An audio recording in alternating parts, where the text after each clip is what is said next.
vessel, we have them separate so that we can see them, okay? And let me think. Let's get this out of the way. And so here is your vessel for transferring reactants to products, okay? Here is your vessel. You guys are gonna take turns. So Ashani is going to make a full scoop.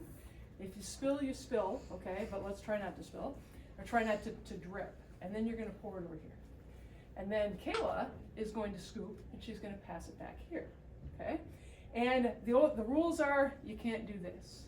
You scoop what you can without like tipping the thing. You two are gonna graph it along the way. So in the beginning, we'll kind of go slow until everybody figures out what's going on, okay? If the two gentlemen could stand off to the left and then take turns writing, yeah, that's much better. Okay, got it? Okay, action! You're good.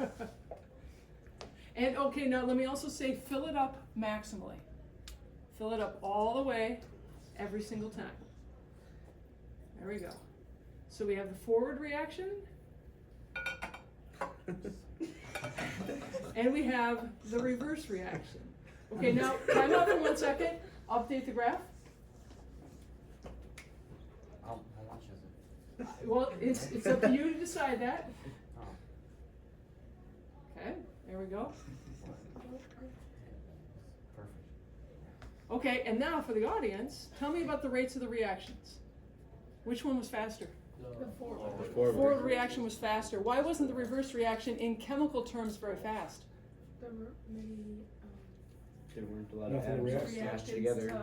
yeah, To collide exactly. together, right. There weren't very many to collide together. Okay, Do keep you going. want to have one of them in red instead of both of them being so dark? Sure. It'll just be easier to see. All right. Oh, okay. Yep, okay, so we'll just keep going. Okay. Yep, and you guys just kind of quietly change the rates.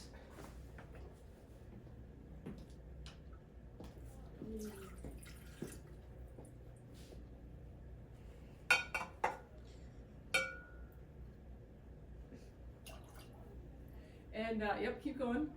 And what's happening to the rate of the reverse reaction? It's getting faster. Faster. It's getting faster.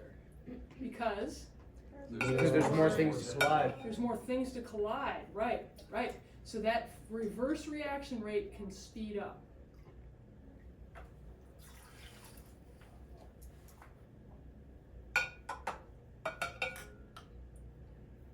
So my question is, as we continue to graph and as we continue to do this, how's it gonna end up?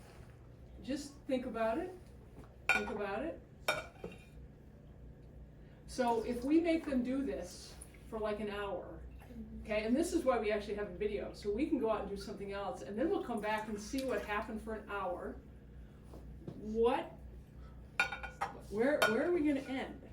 Where are we gonna end? So, Emmett, what do you think? Both beakers will have the same volume. Okay, so you're thinking we're gonna end right here at like 1300 is basically my middle. Yeah. Okay, that's what you're thinking. What do you think, Addie?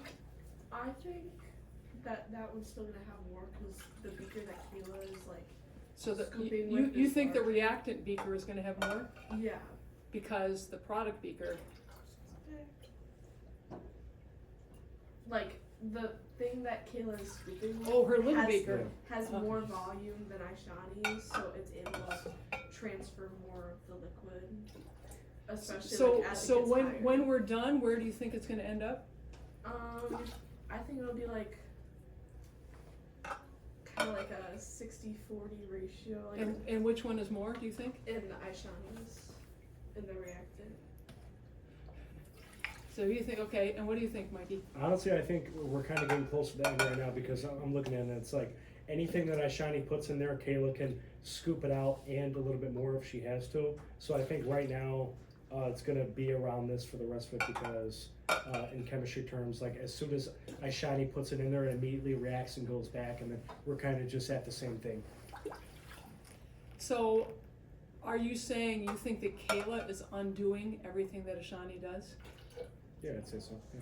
Not everything. Like I don't think she's getting the full volume of the Aishani's putting in yet because it's not deep enough. I think if the volume I gets think she high is. enough, then she is going to end up Yeah. undoing it. And then like if she takes more, then it's Yeah, gonna, eventually it'll be Yeah. then it's it'll gonna be in go. equilibrium. Hey, Arthur, can you see well enough? Do you guys wanna come back? I got You got it? Okay.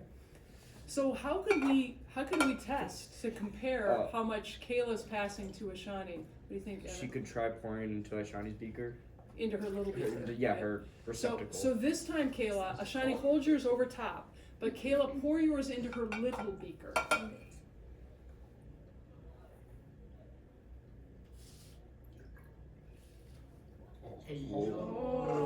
Oh! Do you guys see that? Yeah. So, man, isn't that awesome? Isn't that awesome? Yeah. So we can see that Kayla is undoing, as long as she gets a good scoop, she undoes everything that Ashani does. Yeah. So if we make them do this, keep passing so we don't forget the visual here. If they keep doing this for like an hour, It just stayed the same. it's just gonna stay the same. It's gonna stay the same. The little beakers, what do you think they represent? Molar rate. Like how many moles of reactants are the rate. No, I think the amount represents how many moles. Like the amount of, like, this represents amount of reactant. Then it would be the rate. Well, the rate is how much is being passed. What do the beakers represent? What do you think? Arthur? I just said that. Reactants. Not quite the ratio. What do those little beakers represent? Like a first order reaction? They have something to do with the rate. Are they inhibitors? No, they're not inhibitors. What else has to do with the rate? Isn't it? Rate is equal to K. K. It's K. Times the concentration. So it's K. This represents the concentration. So those beakers are K. But the little beakers represent the rate constant. Right. That's what I was gonna say. They represent the rate constant. Okay, here's a different question. Let's keep going. Let's say we were to start over, but they were catalyzed. What would that look like if they were catalyzed? Like how would they actually look if they were catalyzed? They would just be moving faster. They'd be moving faster, right? They're doing like 1 every 3 seconds. So let's say we had them go faster. Let's just pretend, because I don't want to break my really nice beakers. Okay? Let's just pretend that they were going 1 per second. Ooh, and let's ask the graphers. If they were transferring things faster, and here this is 1 second, 2 seconds, 3 seconds. No, actually let's change it. They were doing it, let's say they were doing it every 6, 9, 12.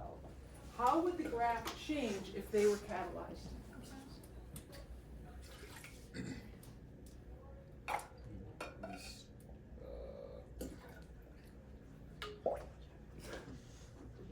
Steeper. Or Well, would we end up at the same place? Would our plateaus end at the same height? yeah.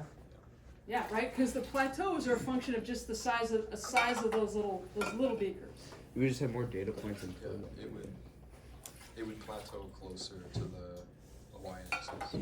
Yeah, but remember that where it plateaus is a function of how big those beakers are. Yeah. We're not changing the beakers, so it would still plateau. It would be the same. I'll make it green. So catalyzed, it would still plateau here.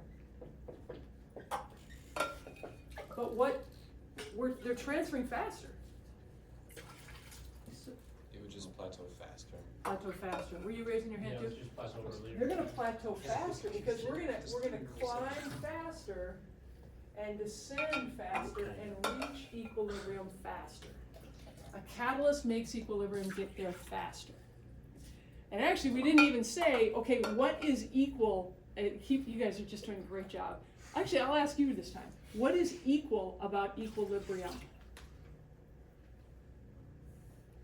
The rate of the forward and reverse. The rate of the forward and the reverse. Yeah, it's not the amounts.